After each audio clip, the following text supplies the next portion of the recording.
afternoon, everyone, and thank you for watching the Capitol Beat. With us in the studio, we're streaming live from 802 Scoop, right here from the Inside Scoop Studios, Main Street, Barrie, Vermont.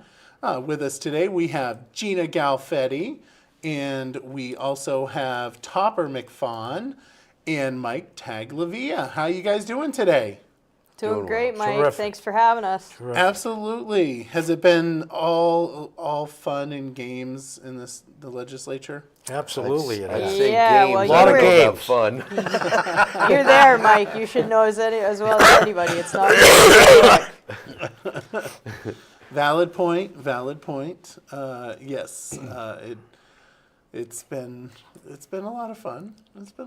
I can't complain too much. I was totally disappointed that my amendment failed. Thanks, Mike, for the help. You did a heck of a job offering it, Mike. That was a really you good did it. presentation, and you was sounded a good very on the good floor, so presentation. it was a good run through. But it wasn't good enough to get you to sign on, Michael?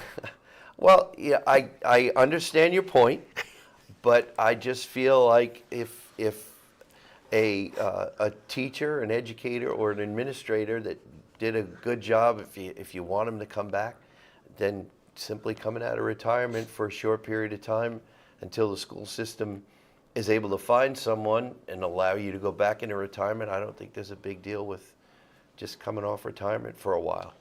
I'm just saying it's really important for Barrie City. I'm doubt it giving you is. crap about this because you voted no, voted no against me, and that's okay. I'm not offended because everybody else in the legislature voted no. Hey, Well, not me, everybody. Mike. No, wait a minute. No, that's true. So for folks that don't know, Gina and Topper obviously support it because it's It's good for Barrie. It's Barrie. And if Teddy was here, I'd be giving Teddy shit too. Z voted no as well. Well, Teddy had to stay with the pack. That's what happens when they get whipped down there. The Democrats, Yeah. they make everybody come into the fold. Yeah, we Well, keep hearing hopefully- about these come to Jesus meetings that they get all hauled into. I don't know. I'm not sure it's Jesus that they're getting hauled into. Well, yeah, I guess if they did have come to Jesus meetings, we'd have a better situation in the legislature, wouldn't we? Yep. Well said, Mike. It was for folks that don't know and that are watching. I tried to attach on to the education miscellaneous bill, the interim educator program, trying to re-up it so that the school, our BUSD, would have an option to maintain Joanne if she wanted to stay or if we wanted to keep her. We would have that option. Well, and Joanne's 'cause- done a fantastic job, and we've had a very difficult time doing the superintendent search in the past when our last superintendent resigned so quickly, and she's really stepped up to the plate. So it would Yeah. have been important to keep her around, and I applaud you for trying to get that in there, Mike. That's good for Barrie. It truly is, and it was definitely, the fact is that yes, Joanne has done a phenomenal job, and I don't know who's applied for the position, so I wouldn't be able to speak on that, and because I'm not part of that process, because that's a lot of work that I couldn't be part of, but. I don't know what's going to end up happening. I think there was a meeting of the superintendent search committee I think there's one on Tuesday. How far along are they? They're like really far into it. I think the applications are all in. I think it's just interviewing. Are we not down to one now? And they're coming into town I to don't interview? No, we're not there yet. We're not there yet. Some school system is. Yeah, I read it in the paper the other day. Yeah, so this is the time that everybody does their superintendent searches. Usually, they're taken care of. But yeah, so I offered the amendment to the miscellaneous bill. I did a floor speech on it, trying to convince people, and then I did a roll call vote because I think it's important to know, I thought it was going to be closer. He wanted to call out people like me. Yeah, so I could give you crap for voting no.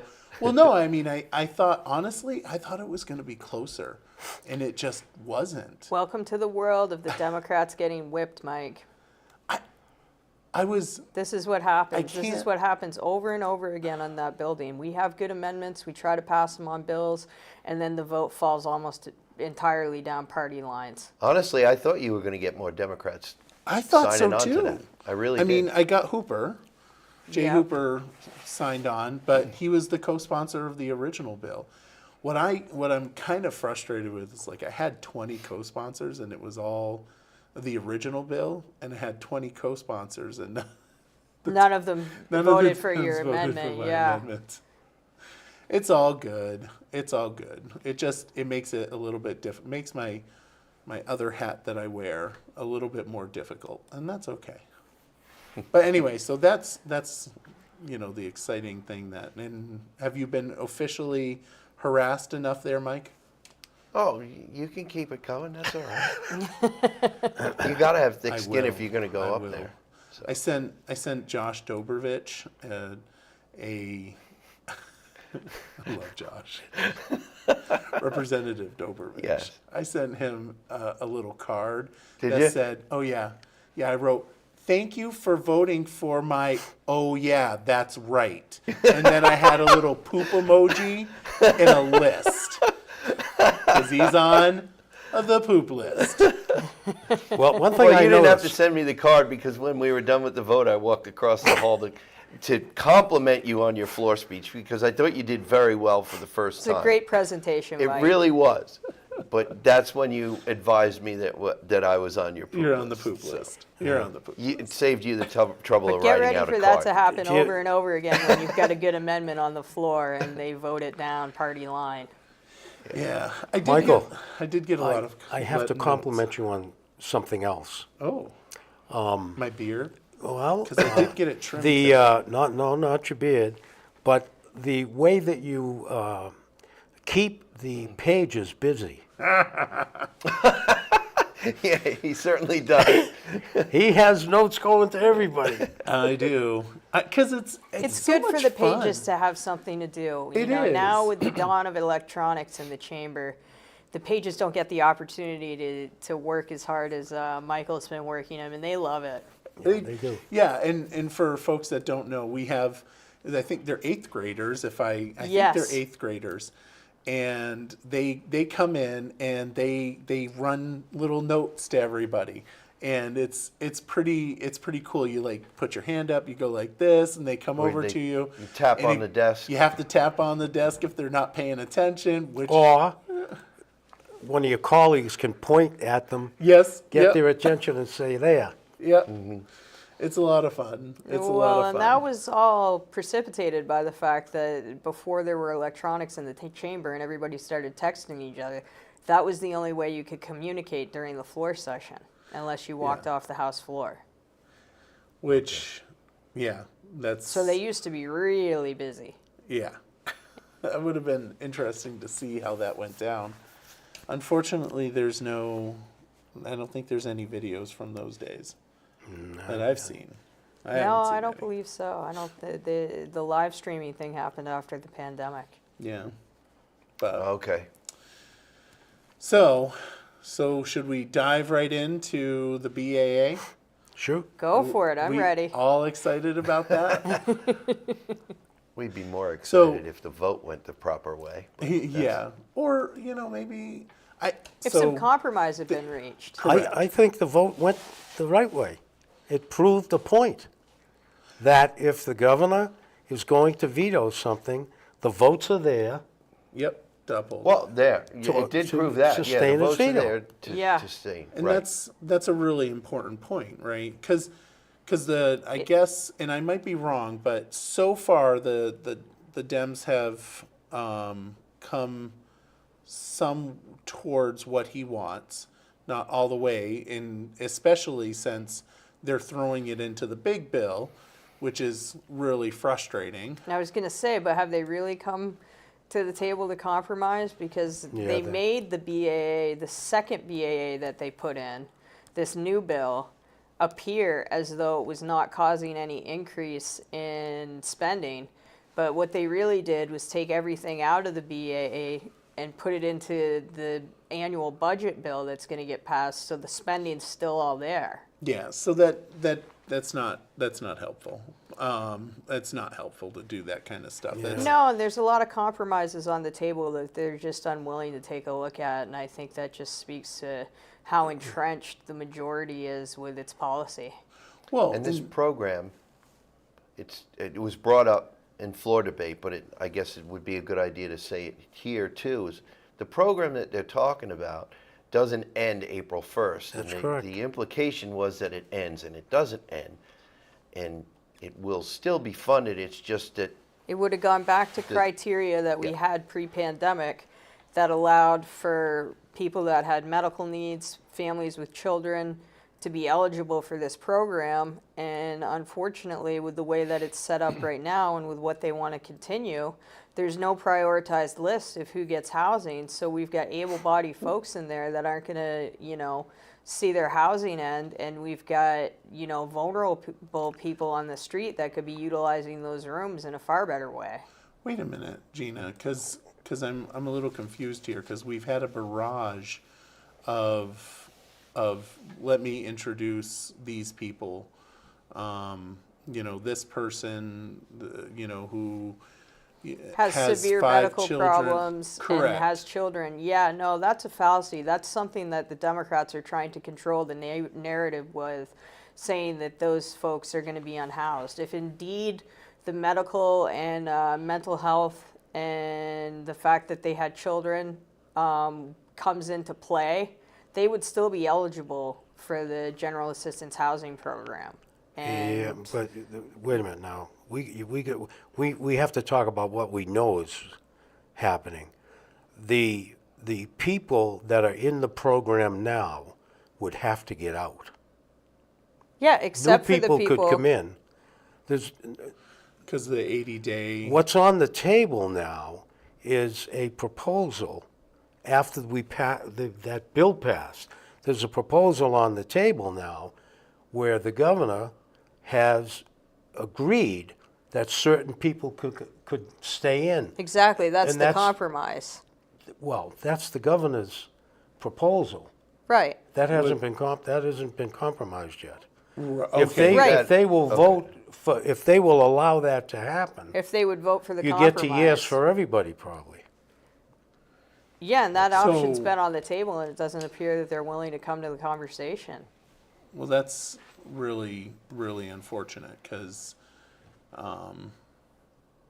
that's really unfortunate. I mean, Phil Scott holds the keys on this, so we should do what he's recommending, which is to house the people that have children and mental health issues or disabilities. Severe disabilities, yeah. Right. And that's Well, there's what, people that are in there that are working too. and They have a job, but they can't get housing. housing. And we've got to look at all of these people, and we what we need to do? We need to solve the housing problem. At least get a plan going. Allegedly, there's a plan being written now.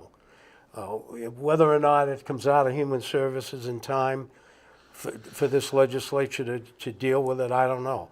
But we have a model here in the state of Vermont that's recognized all over the country, and that's the Cathedral Square plan, where people live. It's a big apartment house, I mean huge, and the people live there, people with drug addiction, et cetera, people that need services, people that just need housing. The services are right in the building. When they go to work in the morning, they go to the building to work. That's the kind of thing that we should do statewide. If we did that, if we started that 2 or 3 years ago when this thing got out of whack, we'd be way ahead of the game. So I'm not. Look at all the familiar with housing that. money that's out there. That's the kind of thing that we should be doing. Now, some of the housing money is going that way, but not to the extent it should be. And it's costing too much to do some of the things that are being done under the housing Well, money. and so many things slipped through the cracks during the pandemic, right? We had a tremendous influx of federal money that wasn't managed well or spent in a targeted way. And Not Phil Scott's fault, though. no, if That you, wasn't if you Phil let Scott. me finish, Yeah, Mike. sorry, I'm sorry. The responsibility of that rests solely on the Democrats. They were the majority power, then they were the supermajority power, and they didn't do anything to work with the Department of Human Services or DCF to negotiate rates for the hotel program. And we spent and spent and spent the federal money that was coming into the state on something that was an untenable solution. Yeah. Sorry that I interrupted you. That's okay, Mike, but it was not the fault of the administration. That was the Yeah. fault of the legislature. Right. I just wanted to make sure, like, as people were watching, that we made that very clear at first, which Well, were you getting know to. me. I do. I follow do. Phil Scott as a Vermont Republican. I'm not going I to leave know. him hanging in the wind. Hashtag follow Phil Scott? Yes. Follow Phil. Follow Phil. It's that easy. Yeah. Yeah. We'll definitely see. I think. Do you anticipate any type of agreement? Well, they're going to have to come to some sort of agreement, or the way it stands now on April 1st, we're going to have a lot of people coming into encountering homelessness that are going to be coming out of the hotels. So the clock is ticking for us to reach a compromise, because unlike the annual budget bill, the budget adjustment is not a must-pass bill. That could just sit and linger and not pass, and then things will go on as they have. So the Democrats really need to step up and look at the compromises that are being put on the table if they want to address this problem.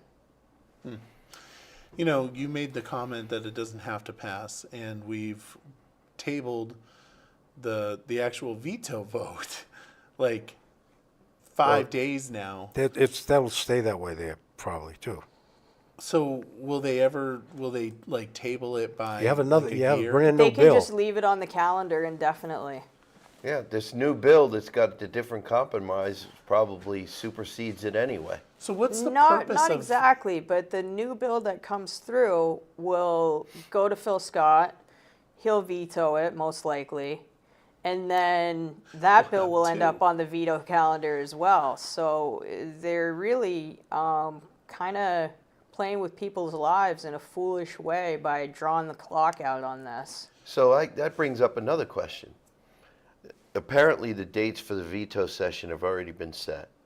If we go through this session, we do get a budget, but the BAA was vetoed. Do we have the necessity? If that's the only thing that there is a question about an override, we even need a veto session then for those two bills that are up? The second bill we voted on Friday. Is there even the need for a veto Well, a session if it's veto- just those two? Well, the veto, a bill that's been vetoed by the governor can come up on the calendar whenever we're in session. So it's Okay. not like you just have to wait until the veto session Okay. before something comes up. That's why we had the BAA back on the calendar.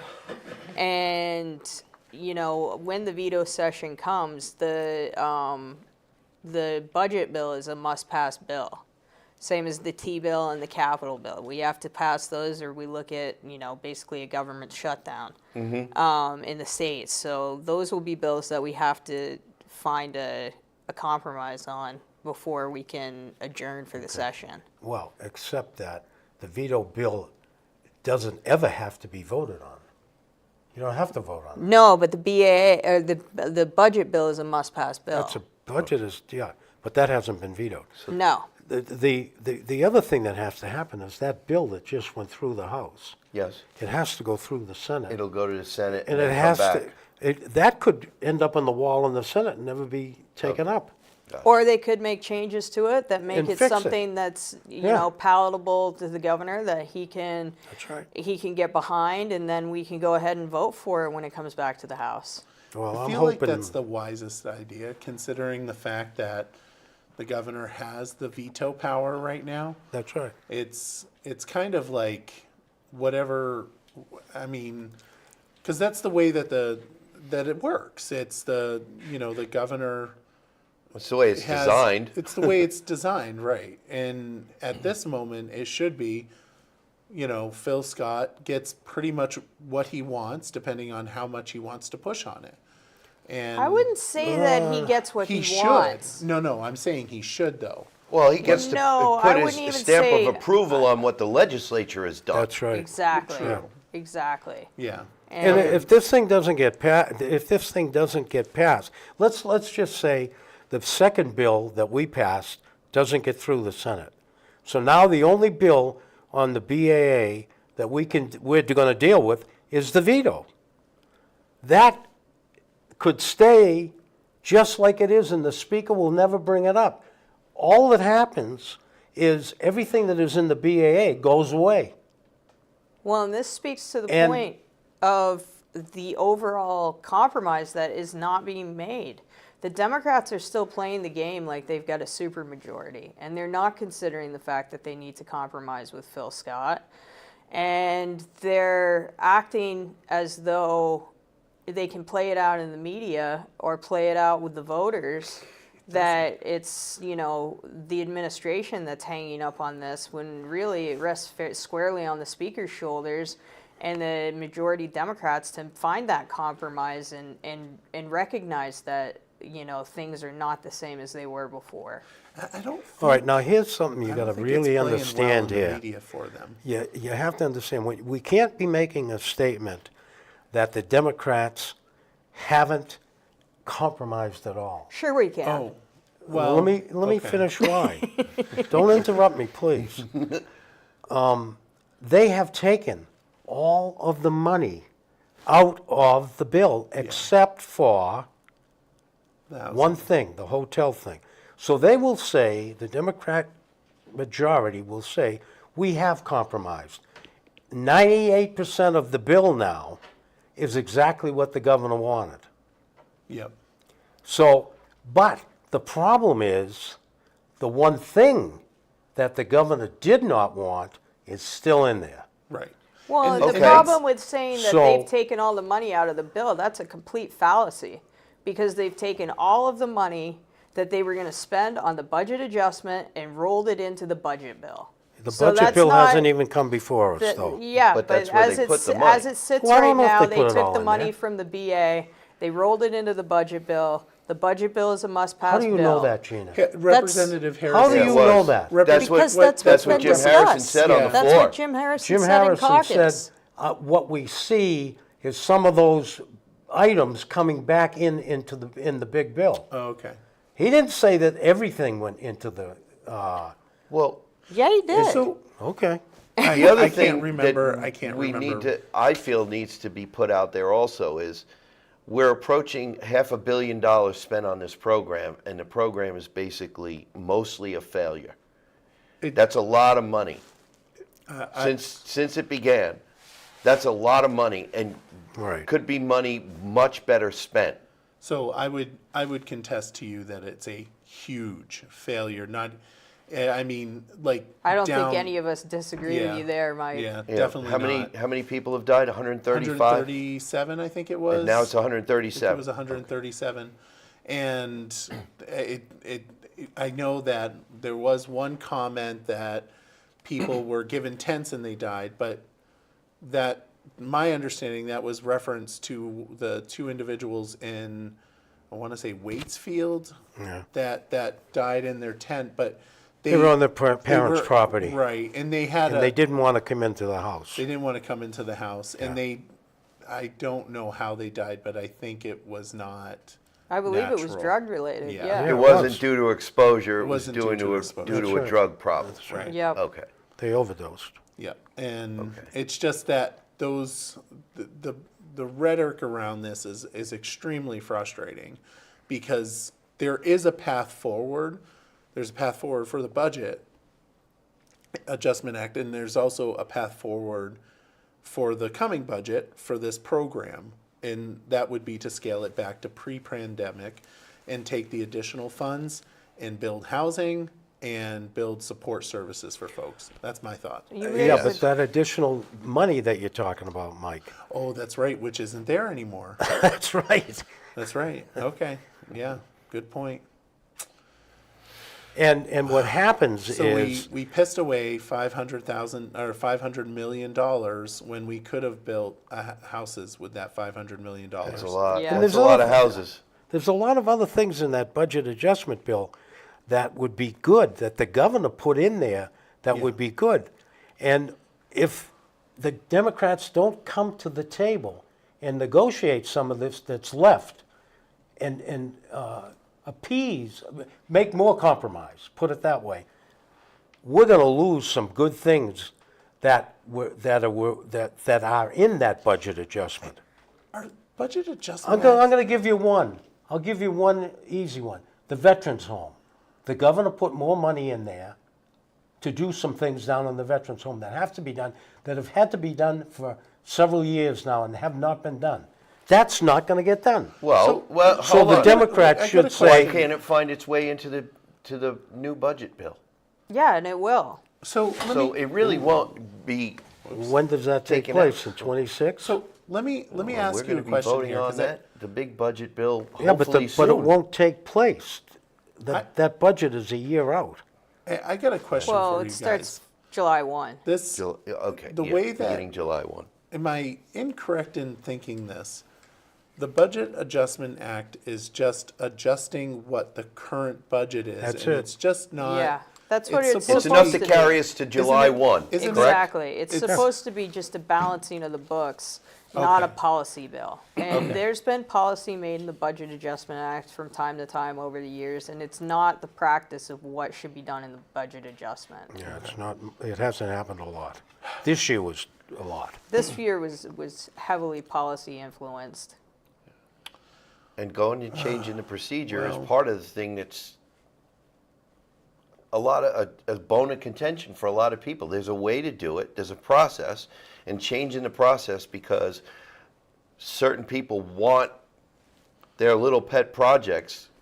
For me, that bothers me. You go and you make a deal, and then you go and change the deal. And you That's add a money. problem. And And you you add put more money. money into Right. it to do that. That's the Right. problem. It's I not. didn't get my pet project. That's No, because you you might be didn't. sitting on the wrong side of the aisle, Mike. Oh man. That's all right. Keep it coming. You're gonna get it, man. You're gonna get it. You're gonna get it. All right. Well, I'll just say that, if you The press thing A is, with and that B pet pops project- up and you don't like B, don't keep on pressing A, because you can pass it again and you know that B is gonna pop up, so you might as well push C. And that's all I have to say about that. So we can talk about the Blue Cross Blue Shield bailout. So that passed. That was pretty. That pretty much had to pass. That had to pass. So you talked about it a little bit last week. Right. Do you want to give us some more Well, insight? Has sure. there been more insight? Basically, what happened is the bill has a whole bunch of stuff in there that helps the hospitals out, helps providers out, and if, like Blue Cross Blue Shield, they had 2 weeks left of money to pay off our claims. If Blue Cross Blue Shield failed, the entire healthcare system would have failed. Because MVP, the other insurance company, told us in committee, if they fail, we're leaving. So that no one would have any healthcare. What would happen? I mean, honestly, what would happen? How did we get into this situation? I don't Well, understand. one of the ways that had been brought up to us about how we get into it is the hospital was charging too much money for the services that they were providing, and Blue Cross Blue Shield was paying at the high rate and they just they couldn't keep up with what was going on. They were losing money every month. So They lost over $1 million last month. why were the hospitals charging so much? I have no idea. I mean, there's a price that they had. Our hospitals all don't charge the same price. I'll give you an example of how they can put some money away, and when we get into this further, we'll talk about why the hospital, that we were clawing back the money from the hospital. The hospital can get drugs, let's say at $10, okay, a particular drug. But the drug company has a price that they put on that, and let's say that was $30. So when you come in with help, you're on Blue Cross Blue Shield, and you come in to the hospital, you need this drug to go with you, you get charged what the manufacturer is telling should be charged. What happens to that other $20? Goes into the pockets of UVM Medical. That actually the network. Yeah, the UVM Medical Network is part of the problem here. Yeah. They're posting record high profits. And they're the ones that and- closed down the center, right? in central Vermont. Yeah. They had the money for that. The money was there for that. And that's why I was so surprised that the Central Vermont Hospital did not do that. They just dropped the whole thing. So people with a mental illness that comes into the emergency room, they get service, but they're going to be shipped off someplace. And they're going to be hanging around in there because you can't just find a mental health bed for these people. Now, there's another bill that we took up and passed too, was the safety measures for nurses and doctors in the emergency room. We can get into that later. But that's going to exacerbate that problem. So, anyway, the board there. The Green Mountain Green Care Mount- Board yeah. this is probably the most effective way we've utilized the Green Mountain Care Board in its entire existence. And we're giving them the ability to step in, and if a hospital has 125 days left of cash on hand, so the big hospitals, the hospitals that are turning a profit, we're going to be able to go in there and set the rates for what the reimbursement rate is. So we'll be able to start controlling costs, and then hopefully the smaller hospitals will stop hemorrhaging so much money. Yeah, you can set the rate, you can bring the rate down so that Blue Cross Blue Shield doesn't have to pay The higher the reimbursement higher rate. reimbursement rate. Yeah, first good thing I've ever seen the Green Mountain Care Board do. Yeah. And also they will have the monitor that they will have to be watching the hospitals all the time. This is very confusing. Yeah, it is. and Really frustrating. I've got a question because I don't know a lot about the healthcare Yeah. system in Vermont, but maybe you can tell me. Does the state of Vermont regulate the number of hospital beds in the entire state? No. Or, no, they don't. They don't regulate the number. So If they did, they would have more. Not hospital beds, they would have more beds in the community.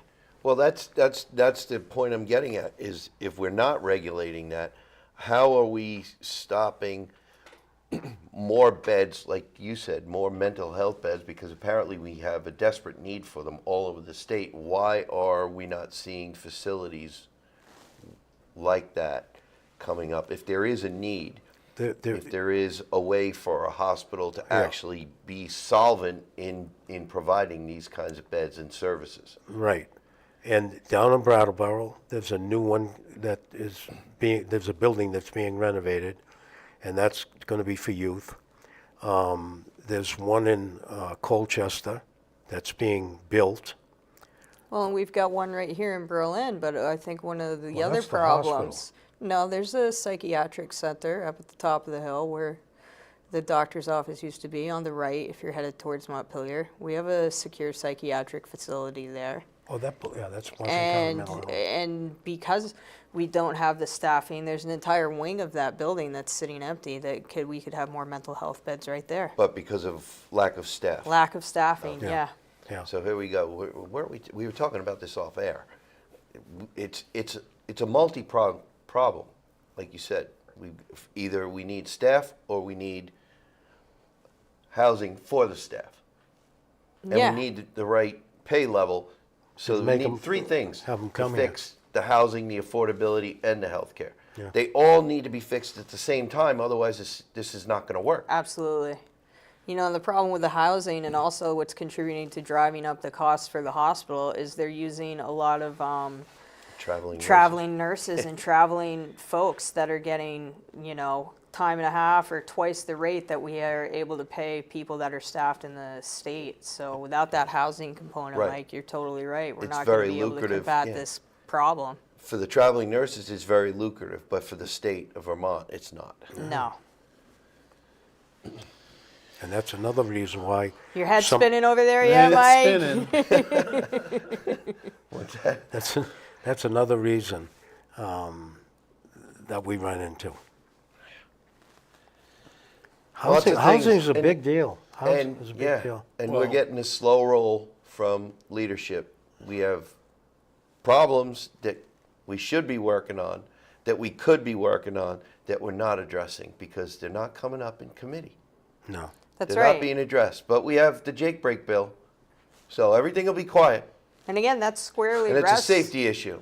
That's It's squarely not about the rests with the Democrats and with Speaker Joe Krowinski, because Krowinski is the one who controls the Democratic chairs, the chair of General and Housing, the chair of Judiciary, the chair of Environment, and they are not getting their marching orders, as the Democrats do, get marching orders to take the types of bills off the wall that would address public safety, that would address clean heat, and that would address the education funding problem. In fact, Yeah. with the yield bills passage and the 1.1% increase in property taxes that's going to be projected, all we did there was buy down the tax rate. It was $74 million that we could have 77. spent better in other things to make it appear as if we've done something about education funding. Yeah. We certainly are going to have a conversation about education funding here. I don't know if there's enough information out there to talk about it today, but we need to have a conversation about it We'll because, circle those wagons later. yeah, that's going to be a lot of fun. I will say that I'm going to try my best to take control of the high schools and the CTE through the Committee of Commerce and Economic Development. Good. Get on that horse, Mike. The one thing I would say about the education thing is we need a complete, in my opinion, and it's only my opinion, a complete restructuring of how we're delivering education. Yeah. And that means where are the schools going to be and how they're going to hook up with the technical centers. Yeah. Because if you go to the Department of Labor and look at where some of the jobs are going to be, in the trades, the people are aging out there, there's going to be a load of real good paying jobs in the trades. Yeah. So we should do what a lot of European places do. They make sure those trades are covered. Kids that want to get into it, they bring them right through a track, and when they graduate, they got a job, and a good one. I'll say one of the things that I'm going to be trying to push in our committee as we talk about structure and governance of the CTE centers, the career centers. Yep. My push is actually going to be combining the CTEs with the high schools to make them technical high schools, so that it's, you're not on a CTE track or whatever. You're going to a high school that has these courses, and it's not like the schools are not fighting for the funds between the CTE and the high school. This kid is how much you get, and it's you pay for the entire school, which includes the CTE classes. But we'll see how that sugars out in our committee. We'll have to get Mr. Josh Dobrovich down here to talk about the education side. Representative Josh Dobrovich. Yes, Representative Josh Dobrovich, who works in the education committee and did not vote for my bill, as did Mike Tagliavia. Well, look, we're going to have a back and forth because I don't think you support my H89, which is support for school choice. So That is correct. Well, and Well, you my don't, comment, the I thing was is, in- you don't have to agree all the I know, time I'm just on breaking everything. his chops. But Yeah, I know for you me, being in business for 30 years, there's two ways that the school choice for me is good. Competition breeds quality, and it keeps the price, it moderates the price. That's one of the main things. And like you said with the CTEs, I love the idea that that's a better option or a bigger option because we have a desperate need for trades in this state. Yeah. But when you have mom and dad and the child decide what school that their child goes to, I think you have three individuals right there that are much happier, and you're probably going to get a better outcome at come graduation time than you're having right now. And it's a fact on the ground that we don't get good grades, no pun intended, with what's going on in our schools. So something drastic needs to happen. I agree. I do want to say, though, it's not that I don't support school's choice. I just don't support the school choice at the expense of our public schools, and that's all. And I understand that. And I think one of the things that we have seen, not all, but some of the independent schools and the private schools are doing good education at a lower cost than the public schools. So it's not like, I don't believe that there's going to be this huge loss for public schools if we have school choice statewide. We have it in some districts. I think it should be statewide no matter where you live, whether you're a sending school or not. You know, it's not lost on me if schools would get out of the business of the social stuff and like the political stuff, because they do kind of get into that, and if they focused on academics versus like the social emotional learning stuff, I think that a lot of the push for school choice would kind of die and go away. To do that, you may Michael, be right. To do that, Michael, you have to make sure that your service delivery system, that community delivery system that we're supposed to have, is in place. Correct. You Yeah. have to have the And services set functioning up. properly. That's a problem I know. right now. But to your Right. point, Mike, teaching kids how to think, not what to think, Yeah. is basically what you just Yeah. said. Yeah. All right, so we'll talk about education maybe next week. So we'll have to. We'll see how it hopefully develops. Well, we gotta see what happens. What comes out of that committee, if anything? Well, We'll that's see. the big thing, the slow roll again. There's not much talk about some big topics coming out of the education committee. It's Yeah, Well, let's I should be know- moving much faster. Let's I know. face it, the Democrats didn't have any plan to transform the education process, and they waited for the governor's bill to come out, and now they're not taking it up. Yeah. Well, that'll come at a cost, because I think people are ready for change. Yeah. That being said, we talk about big bills. Gina likes the big bills, and she cannot lie. The big flood bills, Big flood bill? big flood bills, and you cannot lie. Come on, you gonna work with me on that? No, you're just gonna leave me out there in the cold. I'm gonna leave you hanging in the wind there, but not for golly. long, Mike. Yeah, I think that's probably my brightest spot in this entire legislative session, and I'm sorry that Representative Wazazak couldn't be here today, so that we could hold hands and sing Kumbaya.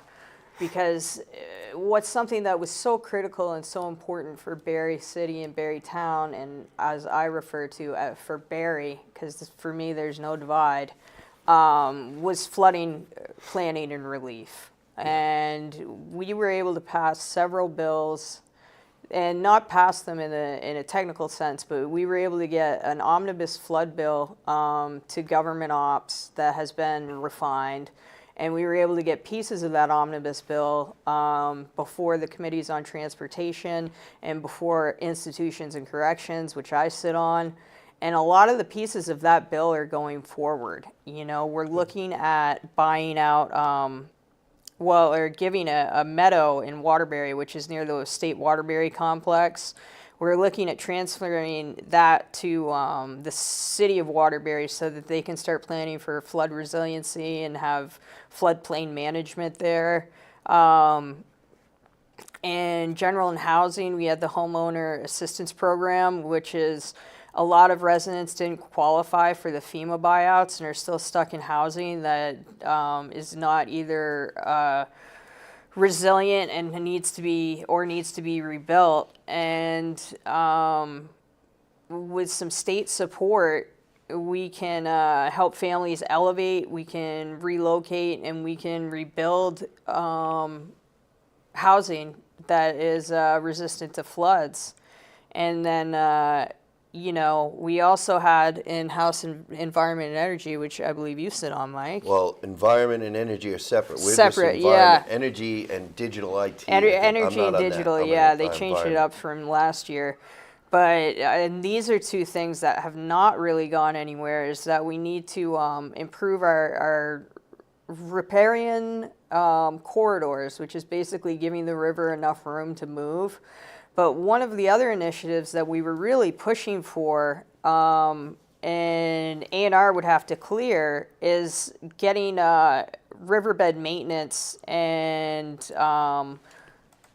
stream flow managed in the state. And, you know, as you look at the Stevens Branch Canal, as I like to call it, that runs through Barrie, without an effective dredging program there, we're going to continue to see floods that are more severe in downtown Barrie. So there's some things that we were able to get through and get attached to other bills, and hopefully those will make it through the entire process. But there was still some pushback on the environmental stuff that to me is just very discouraging. But Who's pushing back on my on dredging? Somebody, tell me who it is. Amy 'cause I Sheldon. need to- Okay, so Well, we'll that's- have Amy who? That's a Amy Sheldon, she's the head of She's the chair of my committee. she's the chair of environment, and I would say she's the biggest obstacle to dredging in the entire building. And Well, then that's in concert with you know, working with A&R in a way that they have the ultimate authority to decide what parts of which rivers get maintained. So we got to work closely with A&R there. But yeah, Amy Sheldon, a Democrat, is your biggest problem right there, Mike. So Let go me just get tell her. you, the whole like dredging of our rivers. You know what? Just give Barrie City the ability to dredge our rivers.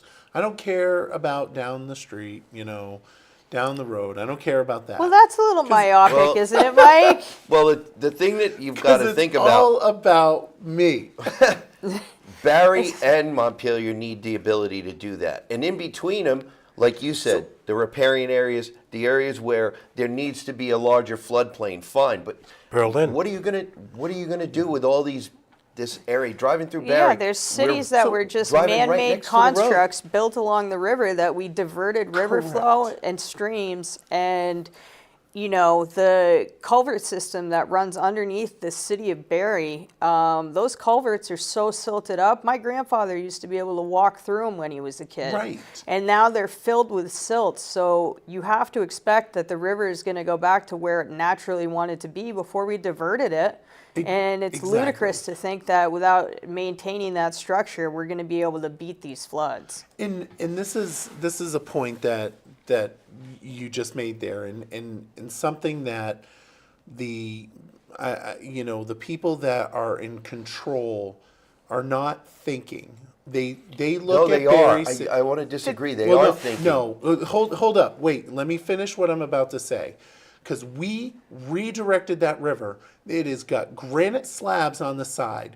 Don't tell me we can't dredge it, because it's not much different than a freaking spillway. It is- well, it's a canal now, it's not a river. It is a canal, and we have done it that way. We designed it that way. Let us dredge our damn river so that we can save our people in our city. Well, the problem you have is. Sorry, and I you're- give. No, very- I Oh, appreciate I everything, and I apologize. appreciate your passion. I share your passion, Mike. One of the other pieces of it that you need to understand, though, is because the Winooski River and the Stevens Branch, which runs through Barry, contribute to the Lake Champlain watershed, we also have a problem with the Army Corps of Engineers having a say in dredging.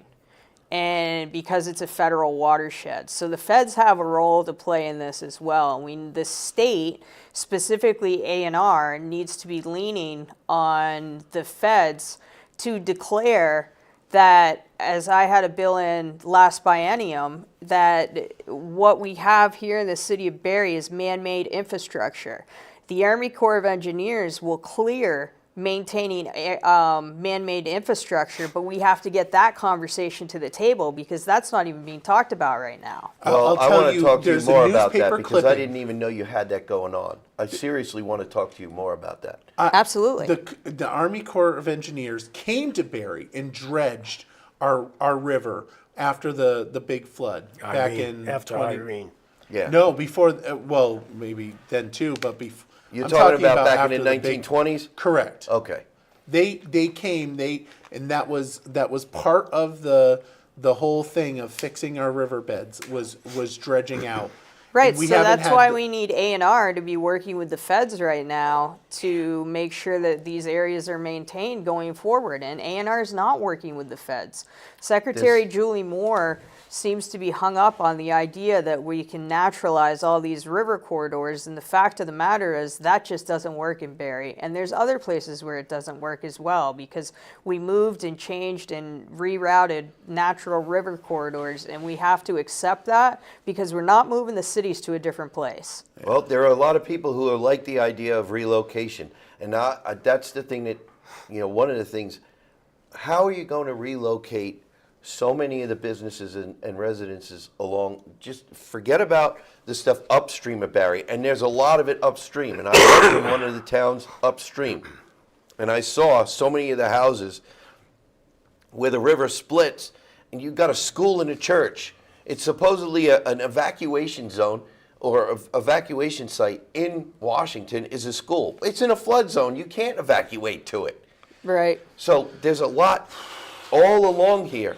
And I really appreciate your passion for this because I lived it. I drove a truck. I worked for the town of Washington, and I was thinking to myself, next flood, they're going to be looking at me and the rest of the people on the crew thinking we didn't do something when our hands were tied because we weren't allowed to do something. Right. So, the idea that a river needs to access its floodplain is great thinking, except that now we don't have the ability to do that in all the encroached areas. on it. Right. In certain areas, we can't. And it's going to need, like you said and like Mike said, it's going to need to be redirected to an area where it can safely overflow or access a floodplain. But to the idea that we're going to relocate so much of Barry because of a couple of storms that happened 100 years after the last one, instead of, like you said, Maintaining doing the infrastructure. dredging, the maintenance. It's not really dredging, it's maintenance. So dredging is like a 4-letter word. You bring that up and everybody just runs into their little safe zone because, you can't do that. Well, That's verboten. in Barry, we're not looking at dredging as a solution. It's a solution in the sense that we're maintaining the infrastructure, but we're not going out into a virgin section of the river and dredging there to put a Exactly. Band-Aid on a small problem. Absolutely. 100%, as we get further down into like Berlin area, we should not be dredging that. We should not be dredging that. It's going to cause bank erosion. 100%. doesn't work. It doesn't work down there. It does work where my banks are granite.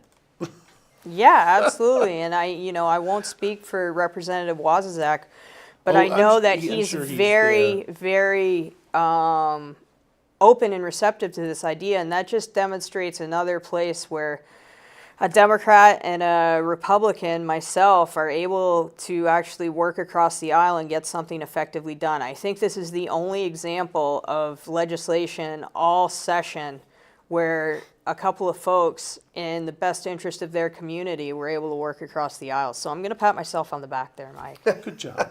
And give a Hey, shout can you out give to a- Representative can you give a- Wazazak. give a Thanks for little working pat? with me on that. I'm waiting for my back to be patted. Because I work across the aisle too, we get a bill done that's gonna help people. Now, you're throwing, they're throwing the TIF extension into the flood bill, correct?